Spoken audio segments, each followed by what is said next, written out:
चलो तो आज हम लोग हिस्ट्री का पहला चैप्टर जो है फ्रेंच रिवॉल्यूशन, क्या है फ्रेंच रिवॉल्यूशन, उसके बारे में जानेंगे। ठीक है ना, ठीक है।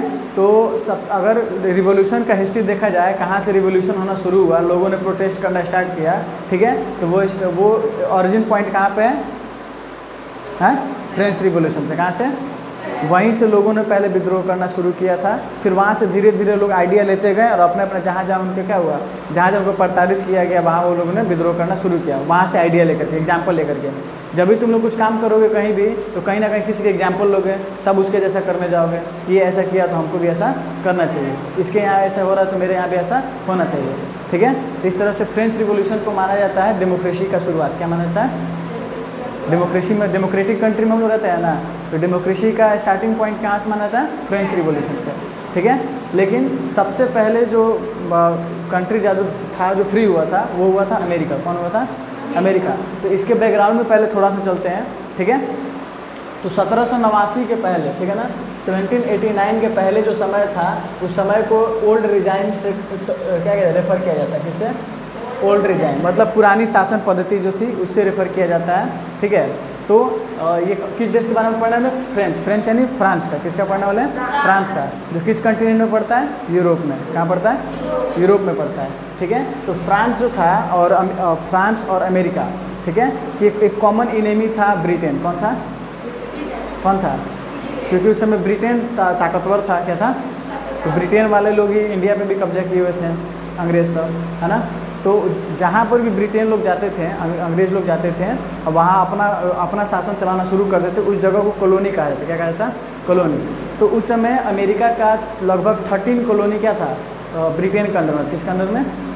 तो अमेरिका जो था वो 13 कॉलोनी जो थे अमेरिका के, वो एक साथ एकत्र हुए और यूनाइटेड स्टेट बनाने के लिए संघर्ष किया। क्या किए? यूनाइटेड स्टेट बनाने के लिए संघर्ष किए, लड़ाई लड़ने की कोशिश करें।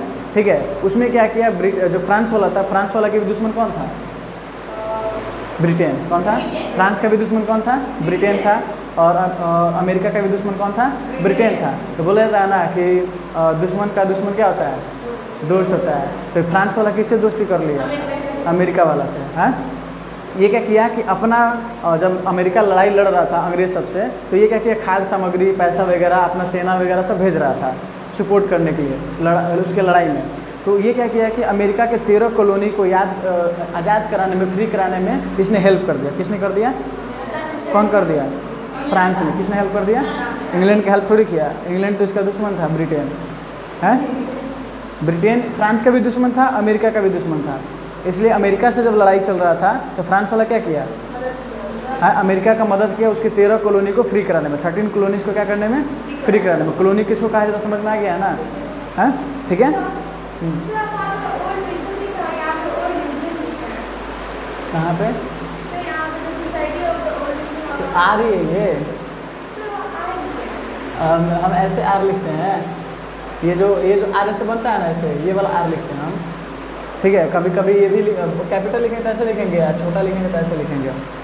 तो वो ऐसे मतलब क्लियर लिखाया नहीं है, तो उस पर ध्यान मत दो। हम बोले थे रिजाइन ही, तुम सुनी नहीं थी। ठीक है, क्या बोले थे? हाँ, ओल्ड रिजाइम बोले थे ना, ओल्ड रिजाइम। ठीक है, तो 1789 के पहले का जो समय था उसको ओल्ड रिजाइम से रेफर किया। किसमें? जब भी ओल्ड रिजाइम आएगा मतलब 1789 के पहले का बात हो रहा है। किसका बात हो रहा है? 89 के पहले का। तो अभी हम लोग क्या समझ रहे थे कि जो फ्रांस था वो अमेरिका के 13 कॉलोनीज को आज़ाद कराने में हेल्प कर दिया। किसका? अमेरिका का। किसके अगेंस्ट? ब्रिटेन के अगेंस्ट। तो इसका क्या हुआ कि उस समय इसके ऊपर कर्ज था 1 बिलियन लिब्रे। कितना कर्ज था? बिलियन लिब्रे जो था वो एक करेंसी था। क्या था? वहाँ करेंसी था। बाद में इसका कर्ज था वो बढ़ के हो गया 2 बिलियन लिब्रे। कितना हो गया? 2 बिलियन लिब्रे। ठीक है, फ्रांस का कर्ज क्या हो गया? बढ़ गया। तो कर्ज को क्या कहता है? डेप्ट। क्या कहा जाता है? डेप्ट कहा जाता है। कर्ज को क्या कहा जाता है? डेप्ट का। तो इसका डेप्ट जो था वो बढ़ते गया। किसका? फ्रांस का। ठीक है, तब कर्जे में डूबते जाएगा तो देश आगे ग्रोथ कर पाएगा, ना अपना असेंबली चला पाएगा, ना वो अपने आर्मी को ऑर्गेनाइज कर पाएगा। ठीक है, देश में जितने भी शासन व्यवस्था उसको ऑपरेट नहीं कर पाएगा। अगर उसके कर्ज है, उसके पास पैसे नहीं, कंगाली हो गया, तो बैंकरप्ट हो गया, तो हाँ तुम चला सकते हो। तुम्हारे घर में पैसे ना रहे तो घर को चला सकते हो। है, कर्ज बढ़ते जाएगा तो आराम से रह सकते हो। घर के मेंबर पे प्रेशराइज करोगे ना, तुम कमाने जाओ, तुम कहीं से पैसा लेकर, तुम कहीं से पैसा लेके आओ, मुझे दो ताकि मैं घर चलाऊँ। हाँ, ऐसे करोगे ना, तो इसी तरह फ्रांस में क्या हुआ कि जब इस पर कर्ज बढ़ते गया, क्या हो गया, कर्ज बढ़ते गया, बैंकरप्ट हो गया था ये, तो इसने क्या सोचा कि अब हम लोगों से नया नया तरह का टैक्स इम्पोज कराएं और नया नया टैक्स वसूलें, अपने खजाने को क्या करें, फिर से वापस फुलफिल करें, ठीक है ना, जो भी मतलब इसका नुकसान उसको रिकवर करें, क्या करें, रिकवर, ठीक है। तो आगे अभी पहले हम थोड़ा सा अभी अमेरिका वाला बात जान लेते हैं, फिर आगे इस पर आएंगे, ठीक है। तो इसमें क्या हुआ कि अमेरिका जो था वो सबसे पहला कॉन्स्टिट्यूशन, आज हम लोग कॉन्स्टिट्यूशन पढ़ते हैं ना, हमारे देश का संविधान है इंडियन कॉन्स्टिट्यूशन, तो कॉन्स्टिट्यूशन सबसे पहले बना किस देश का, अमेरिका का, ठीक है। तो अमेरिका का कॉन्स्टिट्यूशन जो है वो बन गया था कब, 17 मार्च को, कब बन गया था, 17 मार्च 1787 को, कब बन गया था, ठीक है। लेकिन उसको प्रेजेंट किया गया था 24 मार्च 1787 को, कब प्रेजेंट किया गया, ठीक है। लेकिन उसको लागू किया गया, सॉरी तो ये गलती डेट हो रहा है, ये सितंबर होगा, क्या होगा,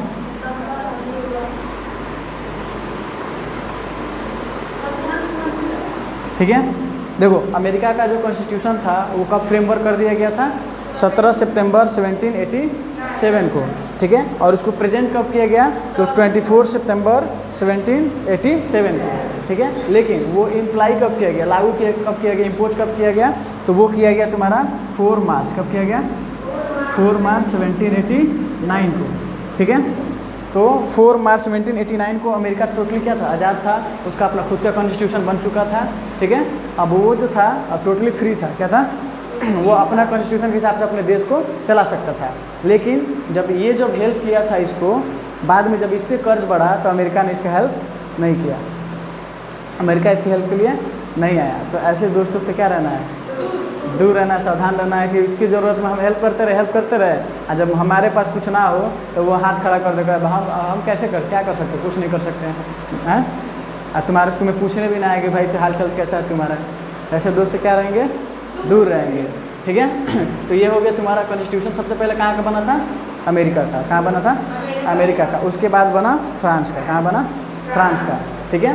तो जब ये हेल्प कर रहा था ना, फ्रांस जो था अमेरिका का हेल्प कर रहा था, तो वहाँ का जो ग्रामीण लोग थे वहाँ के जनता, ठीक है, पॉपुलेशन, तो वो लोग विद्रोह कर रहे थे, ठीक है ना। वो लोग गुस्से हो रहे थे इसलिए कि मान लो कि वो दूसरा देश है, आपको मेरे अपने देश की समस्या नहीं दिख रही है कि यहाँ के लोग भूखे मर रहे हैं, फूड क्राइसिस है ना, और शिक्षा नहीं है, क्या बहुत सारी चीज़ें असुविधाएँ हैं, सुविधा नहीं है, फैसिलिटी नहीं है, और आप दूसरे देश के क्या कर रहे हैं, हेल्प कर रहे हैं। तो उन पैसों से पहले अपने देश का डेवलपमेंट करेंगे ना, है। अगर मेरे पास पैसे तो पहले हम अपने घर का विकास करेंगे कि दूसरे की हेल्प करने जाएंगे, है। अगर मान लो कि हम अगर ये उसको ही प्रायोरिटी देते हैं कि वो मेरा दोस्त है, वो मुश्किल में है, तो उसका हेल्प करना इंपॉर्टेंट है, ज़रूरी है, ठीक है। लेकिन घर वाले तो गुस्सा होते हैं ना कि घर का हालत नहीं दिख रहा है तुमको, तुम जाकर दोस्त का हेल्प कर रहा है, पैसा दे रहा है उसको, हैं, गुस्सा होते हैं ना। तो इसी तरह अंदर लोगों के अंदर क्या रोष भरते जा रहा था धीरे धीरे, किसके खिलाफ, इसके यहाँ के राज के खिलाफ, ठीक है, ठीक है। तो पहले थोड़ा सा ट्रेलर देखते हैं हम लोग, और डेट है 14 जुलाई, कौन सा डेट है,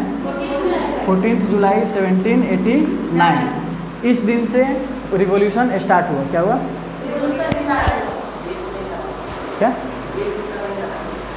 इसका, अच्छा नीचे हो जा रहा है, कोई बात नहीं है, सुनाई दे रहा है ना, है, ठीक है। तो इस दिन से रिवॉल्यूशन स्टार्ट हुआ, किस दिन से, 14 जुलाई 1789 से। और रिवॉल्यूशन का शुरुआत कैसे हुआ कि ये लोग एक जगह इकट्ठा हुए थे, कुछ मीटिंग रखे थे, अपना मांग रख रहे थे, ठीक है, जो वहाँ की पॉपुलेशन थी। लेकिन वहाँ का जो राजा था, लुई 16 नाम का राजा था, वो उसको रद्द कर दिया, उसको एक्सेप्ट नहीं किया, रिफ्यूज कर दिया। तो लोग बाहर निकले, ठीक है, और तोड़ फोड़ करना शुरू कर दिए। और सरकारी जितनी भी बिल्डिंगें थी, ऑफिशियल्स थे, ऑफिस थे, वहाँ वो लोग तोड़ फोड़ करते थे ताकि उन्हें हथियार मिल जाए, क्या मिल जाए। फिर लगभग 7000 लोग, आदमी औरत सब मिला कर लगभग 7000 लोग थे, वो क्या कर दिए, विद्रोह करना शुरू कर दिए, तोड़ फोड़ मचाना शुरू कर दिया। तो धीरे धीरे वो पहुँच गए पेरिस के शहर में, कहाँ पहुँच गए, शासन का, किसका, निरंकुश शासन कहा जाता है, डिस्पोटिक रूल, क्या कहता है, डिस्पोटिक रूल, यानी कि निरंकुश शासन मतलब ऐसा, मतलब राजा का शासन था कि उस पर किसी का अंकुश नहीं था। अंकुश मतलब कोई इसको रोक टोक नहीं सकता था, वो जो चाहे वो कर सकता था, ठीक है। तो वहाँ कैदियों को, मतलब जो भी उसके खिलाफ जाते थे, कैदियों को भर्ती किया जाता था, जेल में, कारागार में डाल दिया जाता था, वहाँ उनके साथ अत्याचार किया जाता था, ठीक है। तो सारे लोग कहाँ पहुँच गए, बस्टाइल के जेल में, कहाँ पहुँच गए, बस्टाइल जेल में पहुँच गए। अब बस्टाइल जेल को तोड़ फोड़ दिए, क्या कर दिए, तोड़ फोड़ दिए। और वहाँ से उन्हें हथियार भी मिल गए, क्या मिल गया, जहाँ पे हथियार रखा गया था, एम्यूनेशन, तो हथियार भी मिल गया उन लोगों को। और जो ईंट पत्थर था ना, वो भी सब लोग बेच दिए, मतलब बहुत सारे लोग ऐसे थे खरीदार तो चाहते थे कि बस्ताइल का पतन हो गया, यानी निरंकुश शासन का जो प्रतीक था वो तब क्या हो गया, खत्म हो गया है। कहाँ ध्यान है, मन नहीं लग रहा है, कहाँ सो रहा है। हाँ ठीक है, तो वो लोग इसका जो मलबा था, मलबा ईंटा पत्थर वो भी लोग क्या किए, बेच दिए। ठीक है, तो यहाँ से रिवोल्यूशन क्या हुआ, स्टार्ट हुआ। ठीक है, लेकिन अब चलेंगे कि 1789 के पहले वहाँ का सोसाइटी कैसा था। ठीक है ना, 1789 के पहले फ्रांस का सोसाइटी जो समाज तो था कैसे बटा हुआ था। ठीक है, उसके बारे में जानते हैं। तो 1789 के पहले जो फ्रेंच सोसाइटी था वो 3 क्लास में बटा हुआ था। कितने क्लास में, ठीक है, क्लर्जी, नोबिलिटी और थर्ड स्टेट। किसमें, थर्ड स्टेट को सिर्फ थर्ड स्टेट कहा गया क्योंकि उसमें बहुत सारे लोग शामिल हैं। क्या है बाबू, तुमको नींद लग रहा है, नींद लग रहा है कि मन नहीं लग रहा है, बताओ।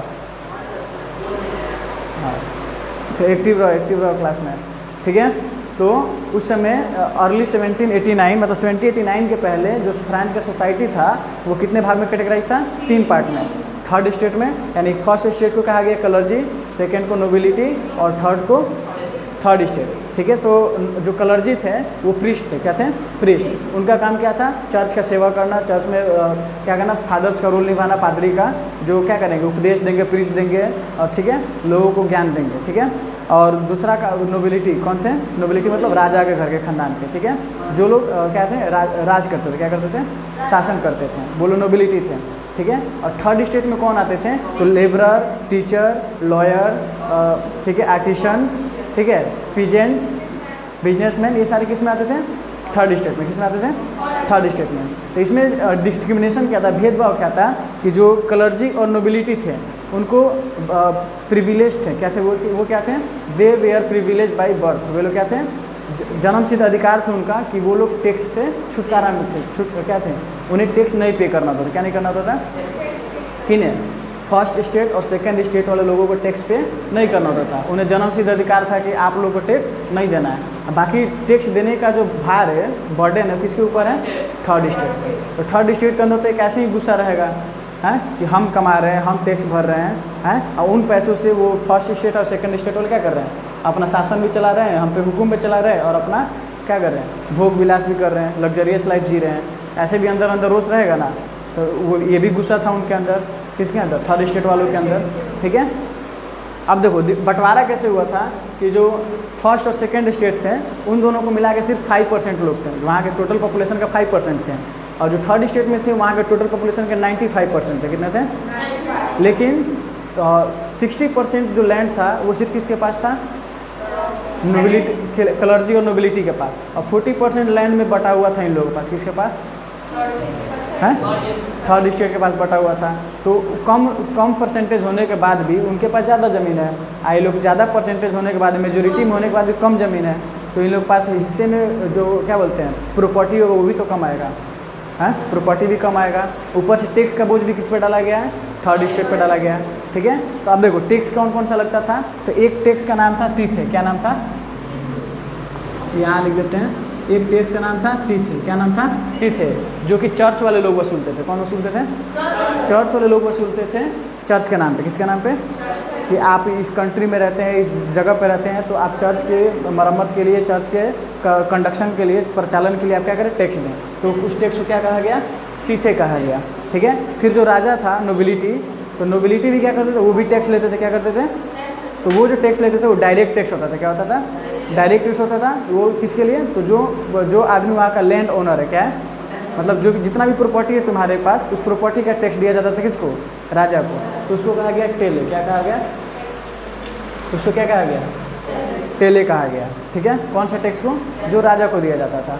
ठीक है, अभी ये दोनों टैक्स देते थे कौन, थर्ड स्टेट वाले देते थे, और नोबिलिटी और क्लर्जी दोनों क्या थे, मुक्त थे, इससे उन्हें टैक्स नहीं देना होता था। हैं, तो थर्ड स्टेट वाले खिसियाएंगे कि नहीं खिसियाएंगे, हैं, खिसियाएंगे ना, कि सब कमाए धमाए हम, मेहनत करें हम, हैं, आप पैसा लेकर देश चलाएंगे, वो हैं चलाएंगे ना। ठीक है, तो बाद में धीरे धीरे क्या हुआ, ये तो हो गया कि सोसाइटी उसमें किस तरह से बटा हुआ था, क्या हो गया, और किस पे कितना बर्डन था, क्या नहीं था, किस में क्या कमी थी, भेदभाव था। ठीक है, आगे चल के क्या हुआ कि 1715 तो 23 मान लो कितना है 23 मिलियन, कितना था 23 मिलियन थे, और 1789 तक कितने हो गए 28 मिलियन हो गए। तो जनसंख्या बढ़ा लेकिन फूड ग्रेन्स का स्टॉक जो था वो नहीं बढ़ा, क्योंकि फसल नहीं हुआ। अब बैड हार्वेस्टिंग की वजह से, या कभी ड्रॉट आ गया या कभी फ्लड आ गया, ठीक है ना, तो उसकी वजह से क्या हुआ, फसल बर्बाद हो गया, ठीक है। तो उस समय क्या हुआ, फूड प्राइजेस क्या हो जाएंगे, बढ़ जाएंगे। जैसे हमारे पास स्टॉक कम रहता है उसका प्राइस क्या हो जाता है, बढ़ जाता है, ठीक है। मतलब डिमांड ज़्यादा है लेकिन स्टॉक कम है तो प्राइस क्या हो जाएगा, बढ़ जाएगा। लेकिन स्टॉक ज़्यादा है, डिमांड कम है तो प्राइस क्या हो जाता है, घट जाता है, लो हो जाता है, ठीक है। तो महंगाई बढ़ने का कारण ये होता है कि डिमांड जब ज़्यादा रहेगा और हमारे पास स्टॉक कम रहेंगे, ठीक है, तो प्राइजेस क्या रहेगा, हाई, ताकि जो जिसको ज़्यादा ज़रूरत है वो अफोर्ड कर सकते वही खरीदेंगे, नहीं तो नहीं खरीदेंगे, ठीक है, ठीक है। लेकिन अगर डिमांड कम रहता है तो क्या किया जाता है, स्टॉक ज़्यादा रहेगा तो उसको हटाने के लिए, ताकि बर्बाद ना हो, लो प्राइस पे बेच दिया जाता है, ठीक है। तो ये कारण था। और उसमें क्या था, उस समय ज़्यादातर लोग क्या थे, मजदूर लोग थे, क्या थे, जो दूसरों के खेतों में काम करते थे, दुकानों में काम करते थे, ठीक है। तो उन लोगों के पास क्या था, तो जो मालिक होंगे वो उसका मजदूरी तो फिक्स करके रखेंगे, क्या करके रखेंगे, ठीक है। अगर मान लो कि हम कहीं स्कूल में काम कर रहे हैं तो वहाँ पे मेरा मजदूरी जो भी होगा, वेजेस होगा, फिक्स होगा, है, तो उतना ही में हमको महीने भर का राशन पानी सब इकट्ठा करना है। लेकिन अगर महंगाई बढ़ गया लेकिन मेरा सैलरी नहीं बढ़ा तो क्या हम सारी चीज़ अफोर्ड कर पाएंगे, नहीं कर पाएंगे। तो वहाँ पे इनके साथ क्या हुआ, वहाँ की जनसंख्या के साथ, पॉपुलेशन के साथ क्या होने लगा, दिक्कत होने लगा। क्या होने लगा कि फूड प्राइसेस बढ़ गया लेकिन उनका सैलरी वेजेस जो था वो नहीं बढ़ा, ठीक है। और उनको क्या होने लगा, फूड खरीदने में, अफोर्ड करने में दिक्कतें आने लगी, और अनाज भी कम था। तो उस समय क्या बन गया, फूड क्राइसिस हो, क्या हो गया, जिसको सब्सिस्टेंस क्राइसिस भी कहा जाता है। क्या कहा जाता है, ठीक है, दिया है वहाँ पे, ठीक है। फूड क्राइसिस आ गया, क्या आ गया, फूड क्राइसिस। अब देखो वहाँ के जो राजा थे उनका एग्जाम्पल ले लो, किसकी तरह, मकड़े की तरह, किसका तरह, स्पाइडर की तरह। अब वहाँ की जो जनता है उसको ले लो फ्लाई, क्या ले लो, फ्लाई मतलब कीट पतंग, मधुमक्खी वगैरह, चाहे तितली वगैरह। वो कैसे, तो राजा क्या करता था, धीरे धीरे अपना जाल बिछाते जाएगा और जितने भी जनसंख्या है, जो आम जनता है, उसको ट्रैप करते जाएगा। क्या करता जाएगा, देखते हो ना, जब जाल बनाया रहता है मकड़ा, है, तो इसमें कोई भी कीट पतंग जाता है, तितली जाती है तो क्या हो जाएगी, ट्रैप हो जाती है, फंस जाती है। तो राजा को क्या मान लिया गया, स्पाइडर, है, मकड़ा। वो जाल बुनेगा और अपने जनता को क्या करेगा, फंसाएगा और उनको चूस चूस के खाएगा। मकड़ा ही करता है, मकड़ा अपने खाना खाने कहीं जाता है, जो उसके घर में फंस जाते हैं उन्हीं को जाके खा जाता है। तो राजा के चंगुल में जो फंस गया वो उन्हीं से चूस चूस के खाएगा। अनाज उगेगा, तुमसे अनाज ले लेगा, हैं, और तुमको हमेशा तुमसे कहेगा मेरे लिए गिफ्ट लाओ, उपहार लाओ, हमेशा लाइन लगवाएगा, हमेशा तुमसे गिफ्ट मांगेगा। जो तुम्हारे खत्म हो रहा है उसका दे दो हिस्सा, ठीक है। और उसके बाद से अगर तुम टीचर हो तो कहेगा मेरे घर के लोगों को आकर फ्री में पढ़ाओ, हैं, क्या करो, फ्री में पढ़ाओ। अगर म्यूजिशियन हो, ठीक है, संगीतकार हो, तो कहेगा कि मेरे बच्चों को सब फ्री में संगीत सिखाओ, ठीक है। और उसके बाद उसमें वो लोग क्या था, एक फ्यूडल सिस्टम चलता, क्या चलता, फ्यूडल सिस्टम। तो फ्यूडल सिस्टम में क्या था कि जो मेरे अगर पापा कर्जा लिए हैं या दादा कर्जा लिए हैं, वो मेरा 7 जनरेशन भी आ जाएगा, 10 जनरेशन भी आ जाएगा तो भी वो कर्जा ख़त्म नहीं होगा। क्या नहीं होगा, वो कहेगा कि कर्जा खत्म ही नहीं हुआ, अभी इतना पैसा है, तुमको आज़ादी नहीं करेगा, अपने यहाँ खटाएगा, खेत में काम करवाएगा, अपने घर का साफ सफाई कराएगा, नौकर बना कर रखेगा, और वो जो नौकर उसका बेटा भी उसके यहाँ नौकरी करेगा, वो भी फ्री में, बिना पैसे का। फ्यूडल सिस्टम था, ठीक है। कुछ वैसे हिसाब किताब बनाता था सबकी, कर्ज कंप्लीट नहीं होता था, ठीक है। ऐसे पहले के लोग जो थे, जो होशियार लोग थे, बुर्बक लोगों को ऐसे ही ट्रैप कर करके उनके संपत्ति को क्या किए, हड़प लिए। तो आज के डेट में वो लोग के पास बहुत ज़्यादा ज़मीन है, और जिनके पास ज़्यादा ज़मीन मिला था उनके पास अब एक भी ज़मीन नहीं है। क्यों नहीं है, क्योंकि वो लोग क्या करते थे कि तुम काम है, पैसा नहीं है, ठीक है, ये लीजिए 5,000 रुपया ले लीजिए, आप काम कीजिए। अब 5,000 रुपया तो ले लिया, ये खुश हो गए कि मेरा इस समय पर क्या किया, हेल्प किया है। आदमी खुश हो जाएगा ना कि मुझे हेल्प मिला, 5,000 रुपया का, बहुत अच्छे आदमी हेल्प कर दिए, ठीक है। बाद में साल भर 2 साल के बाद कर गए कहीं पैसा हमारे मिल जाए, हैं, पैसा तो देखी ना, पैसा तो बाना, तो पैसा नहीं खे, तो काम करी ना, हो जी खेतवा लिख दी हमारे के, हैं, तो 5,000 में वो खेत लिखा गया। हाँ, पहले के ज़माने में 5,000 क्या 500 1000 में खेत लिखा जाता था, हैं, उस समय के ज़माने, हैं, ठीक है। मेरे दादा खुद 1,000 रुपये में खेत बेचे हैं, सारा खेत बेच दिए, एक भी खेत नहीं रखा हम लोग के लिए। 1,000 रुपया 500 रुपया पे, देखो पहले के लोग थे ना आलसी थे, स्ट्रगल नहीं करते अपने लाइफ के लिए। जो स्ट्रगल किए आज उनका पोजीशन बहुत अच्छा है, और जो लोग स्ट्रगल नहीं किए सोचते थे कि बैठे बिठाए कहीं से कुछ मिल रहा है खा, उनकी ज़रूरतें भी ज़्यादा नहीं थी, खाना खाना है, घूमना है, घर में रहना है, इतना ही ज़रूरत था। लेकिन आज की ज़रूरतें बढ़ गई हैं, एजुकेशन चाहिए तो कपड़े चाहिए अच्छे अच्छे, तो घूमने के लिए भी चाहिए, तो खाने के लिए भी अच्छे अच्छे चीज़ें चाहिए, ठीक है। तो उस समय लोगों की ज़रूरतें कम थी, ठीक है, ज़रूरतें कम थी, लेकिन फिर भी उनके पास क्या था, साधन नहीं था, संसाधन नहीं था, जिसकी वजह से वो लोग को कर्ज लेना पड़ता था। क्या लेना पड़ता था? अगर तुम खा पी रहे हो, ज़िंदगी जी रहे हो, लेकिन तुम्हारे घर कोई बीमार पड़ गया तो दवा कराने के लिए पैसे नहीं है, तो कोई ना कोई आके हेल्प कर देगा ना, उस समय अच्छा आदमी बन जाएगा, ये लीजिए 1000 रुपये दवाई करा लीजिए, चलिए हम ले चलते हैं हॉस्पिटल, ले चलते हैं, ले जाकर वहाँ 1000-2000 रुपये खर्चा कर देगा। हम लोग खुश हो जाएंगे कि बहुत अच्छा आदमी है, खर्चा किया, मेरे घर का साथ दिया, हेल्प किया है ना। फिर क्या होगा कि कुछ दिन बाद वो पैसा मांगेगा, और उस समय भी मेरे पास पैसा नहीं है, तो अब वो चाहेगा कि मेरा इज्जत भी बचा रहे, हैं, ठीक है, और मेरा कर्ज भी सध जाए, तो क्या करेगा, जो ज़मीन होगा बेच देगा, लिखेगा ना। इस तरह से उस पहले के लोग हड़प लिए, ठीक है, बहुत सारा ज़मीन। तो उस समय भी क्या था, फ्यूडल सिस्टम था, जिसमें उसका जो कर्ज है, उसके बाप दादा का कर्ज है, वो बेटा नाती पोता कोई भी आएगा वो कर्ज ख़त्म ही नहीं होगा, तो उसको कर्ज कुछ चुकाते उसी के यहाँ नौकरी करते रहना है। तो बाद में फ्यूडल सिस्टम को भी क्या किया गया, हटाया गया, ठीक है। तो यहाँ पे कुछ इंपॉर्टेंट डेट लिखे थे हम, ठीक है। तो 1789 में क्या हुआ, रिवॉल्यूशन स्टार्ट हुआ, 14 जुलाई 1789 से रिवॉल्यूशन स्टार्ट हुआ। तो 14 जुलाई को, ठीक है, फ्रांस में आज भी 14 जुलाई को नेशनल डे के रूप में मनाया जाता है। किसके रूप में? राष्ट्रीय दिवस के रूप में सेलिब्रेट किया जाता है। कब? 14 जुलाई को। कहाँ पे? फ्रांस में। 14 जुलाई, अगस्त नहीं, ठीक है, 14 जुलाई को मनाया जाता है।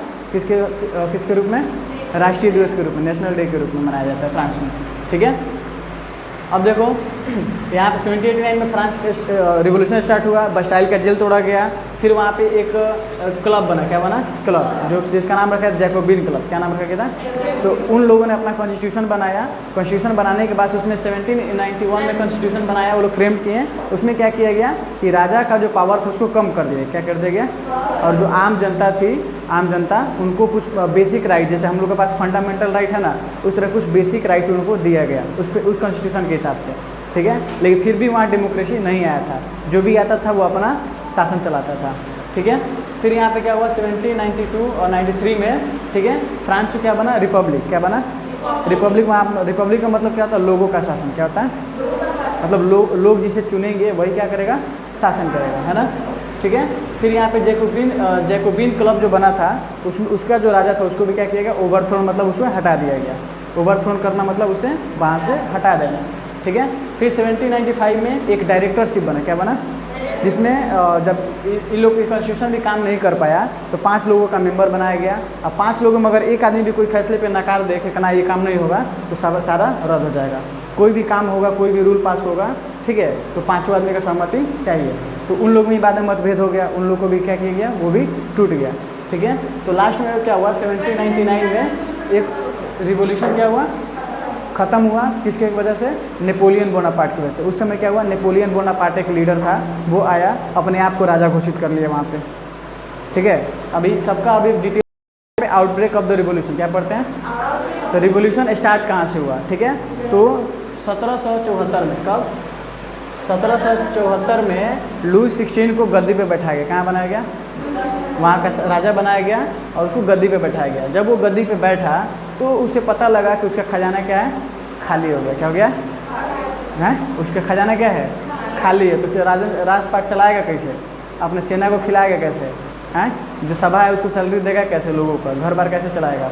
ठीक है। और उसका शादी हुआ था, ऑस्ट्रिया की प्रिंसेस थी मैरी एंटोनियोट। क्या नाम था उसकी? उस राजकुमारी से उसका शादी हुआ था। वो बहुत हरामी थी, ठीक है। इतना भी एक्स्ट्रा मतलब फिजूल खर्ची वाला। क्या होता है? एक्स्ट्रा वेगेंट थी और हर काम में टांग अड़ाती थी। राजा को अगर मंत्री रखना है तो कहेगी कि मेरा रिश्तेदार जो है वही मंत्री बनेगा। अगर सेना में कोई मुख्य अधीक्षक रखना है, सेनापति रखना है, तो कहेगी कि मेरा जो रिश्तेदार होगा वही बनेगा, भले वो काम करे चाहे नहीं करे। और उन पर खर्चा भी बहुत ज़्यादा, उनका सैलरी भी बहुत ज़्यादा दिलवाती थी, ठीक है। और बहुत मतलब एक दिन में मतलब महीने का 300 साड़ी खरीदती थे नया। हर मोमेंट में साड़ी बदल लेती होगी जाके, नया तैयार हो जाती होगी जाके, हैं, इतना फिजूल खर्ची थी वो। तब उसके खर्चे से लोग गुस्सा थे कि हम लोग का टैक्स से पैसा है इतना उड़ा दे रहा है सब, और देश का कुछ विकास ही नहीं हो रहा, हम लोग को कुछ फ़ायदा ही नहीं मिला, बेनिफिट ही नहीं मिल रहा है, हैं। तो बेफिजूल खर्ची थी कौन थी?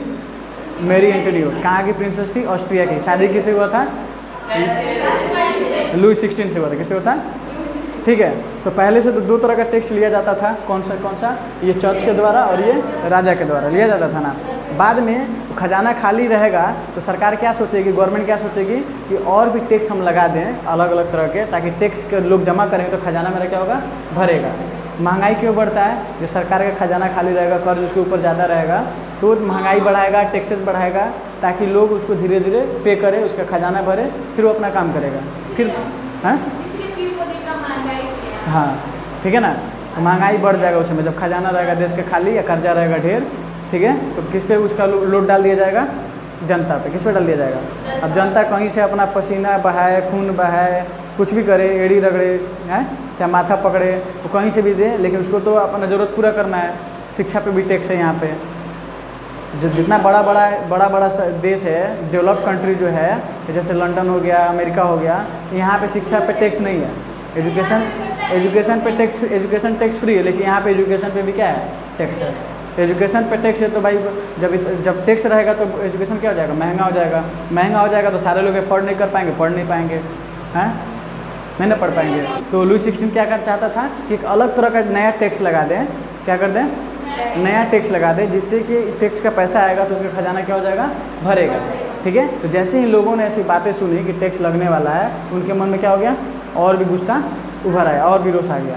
ठीक है, ठीक है। और उसके बाद क्या हुआ कि एक बार उन लोगों ने खबर सुन लिया क्या कि राजा जो है क्या किया है, ऑर्डर दे दिया अपने सेना लोग को, सिपाहियों को कि ओपन फायर कर दे। क्या कर दे? ओपन फायर, मतलब जो दिखे उसको गोली मार दो। तो उससे और वो लोग गुस्सा हो गए, तब लगे वो लोग खुद हथियार ढूंढने, तोड़ने फोड़ने। और उसी दौरान क्या किए थे? बस्टाइल जेल को जाके तोड़ फोड़ कर दिए थे, वहाँ से खुद हथियार उठा लिए थे, है ना। अब देखो यहाँ क्या था कि राजा जो था वो सिर्फ टैक्स के बारे में सोच सकता था। क्या कर सकता था? सोच सकता था, प्लान कर सकता था, लेकिन उसको पास करने का अधिकार किसके पास था? तो स्टेट जनरल के पास। किसके पास था? स्टेट जनरल के पास। ठीक है। जैसे मान लो कि यहाँ पे मोदी जी जो है, जितने भी सांसद हैं, वो सारे क्या कर सकते हैं? हाँ, बना सकते हैं, लेकिन पास करने का अधिकार किसके पास है? प्रेसिडेंट के पास है। प्रेसिडेंट जब तक साइन नहीं करेंगे वो पास नहीं होगा। ठीक है। तो प्रेसिडेंट जो है कैसे चुने जाते हैं? इनडायरेक्टली पीपल्स के द्वारा, ठीक है ना, कॉमन मैन के द्वारा। किसके द्वारा चुने जाते हैं? प्रेसिडेंट कैसे चुने जाते हैं मालूम है? हाँ, इनडायरेक्टली लोगों के द्वारा ही चुने जाते हैं। किसके द्वारा? तो लोग क्या करते हैं? अपने अपने क्षेत्र से रिप्रेजेंटेटिव को चुनते हैं। किसको चुनते हैं? जैसे हम लोग अपने क्षेत्र से एमपी और एमएलए को चुनते हैं, तो एमपी जाके कहाँ बनते हैं? मेंबर ऑफ पार्लियामेंट में। एमएलए जाके कहाँ बैठते हैं? मेंबर ऑफ लेजिस्लेटिव असेंबली में बैठते हैं, स्टेट में। ठीक है। तो इन लोग को हम चुन देते हैं कि ये हमारे नेता हैं, क्या है, और हमारे लिए जो भी फैसला लेंगे वो सही लेंगे। क्या लेंगे? सही लेंगे। फिर वो जो नेता होते हैं, एमपी एमएलए जो होते हैं, वो वोट किसको करते हैं? प्रेसिडेंट को। किसको वोट करते हैं? प्रेसिडेंट को, कि कौन सा प्रेसिडेंट हमारे लिए बेटर रहेगा। तो यहाँ पे इनडायरेक्टली प्रेसिडेंट को कौन सेलेक्ट कर रहा है? पीपल सेलेक्ट कर रहा है ना, हैं। वोट वो खुद डायरेक्ट नहीं दे रहे हैं, लेकिन इनडायरेक्टली बोल रहे हैं। क्या बोल रहे हैं? वो लोग चुन के किसको भेजें? मान लो कि यहाँ से मुझे किसी अपने कोचिंग के बारे में रिप्रेजेंटेशन दिलाना होगा, तो हम ऐसे बच्चों को चुनेंगे जो अच्छे से नॉलेज रखता हो, जो बिना डरे अपने बातों को किसी के सामने प्रकट कर सकता, रख सकता हो, उसको सेलेक्ट करेंगे ना, हाँ। उसको वहाँ भेजेंगे, वो जाके वहाँ पे बात करेगा, तो किसको एक्सप्रेस करेगा? यहाँ के बच्चों को बोलेगा ना कि यहाँ पे किस तरह का पढ़ाई हो रहा नहीं हो रहा, इसको इस चीज़ को दिखाएगा ना वहाँ पे। उसी तरह लोग क्या करते हैं? अपने एरिया का, ठीक है, जो कंस्टिट्यूएंसी होता है, विधानसभा क्षेत्र होता है, वहाँ से एमपी एमएलए को सिलेक्ट करते हैं, वो लोग असेंबली में बैठते हैं, और वो लोग फिर किसका चुनाव करते हैं? प्रेसिडेंट का। तो उसी तरह से यहाँ पे था कि जो भी लॉ पास होगा, कौन पास करेगा? State general. कौन पास करेगा? State general. लेकिन उस समय स्टेट जनरल चुनने का जो तरीका था वो गलत था। क्या था? उसमें थर्ड स्टेट में बांटा गया था सोसाइटी को, तो हर स्टेट से एक एक आदमी वोट देता था। कितना आदमी? एक एक आदमी वोट देता था, और थर्ड स्टेट जनरल चुना जाता था। उसमें तो अपना मनमानी है, जिसको खड़ा करा देंगे, बोलेंगे तुमको इसी को वोट देना है, तुमको इसी को वोट देना है, उसी को वोट दे देगा, सब जीत जाएगा। तो स्टेट जनरल भी किसका हो गया? राजा का। आदमी, आम जनता का तो रहा नहीं, तो राजा जो कहेगा वही ना मानेगा। ठीक है। तो उस समय जो थर्ड स्टेट में जो पढ़े लिखे वर्ग के लोग थे, जैसे टीचर हो गए, लॉयर हो गए, बिजनेसमैन हो गए, ये लोग धीरे धीरे उभर के मिडिल क्लास में, किस में उभर के हैं? मिडिल क्लास में। इसको बोला, इसको टर्म दिया होगा ग्रोइंग मिडिल क्लास। क्या दिया होगा? पढ़ के आना घर से, फिर हम लोग डिस्कशन करेंगे इस पर, ठीक है। ग्रोइंग मिडिल क्लास, तो वो लोग मिडिल क्लास में ग्रोथ किए हैं। तो ये लोग शिक्षित थे, संपन्न थे, इनके पास प्रॉपर्टी भी था, पैसा भी था, लेकिन इन्हें कोई सम्मान नहीं मिलता था। क्या नहीं मिलता था? इज्जत कोई नहीं करता था इनका, इन्हें हमेशा अपमानित किया जाता था, ठीक है। तो ये लोग किस लिए लड़ रहे थे? कि मुझे सम्मानित किया, मुझे सम्मान मिले। अगर हम इस सोसाइटी के सिटीजन हैं, इस कंट्री के सिटीजन हैं, तो सिटीजन होने के नाते हमें क्या मिलना चाहिए? सम्मान मिलना चाहिए, रिस्पेक्ट मिलना चाहिए, ठीक है। तो इन लोगों को रिस्पेक्ट नहीं दिया जाता था। तो ये लोग, यही लोग क्या किए? रिवोल्यूशन का धीरे धीरे स्टार्टअप रखे, क्या रखें? न्यू रखे।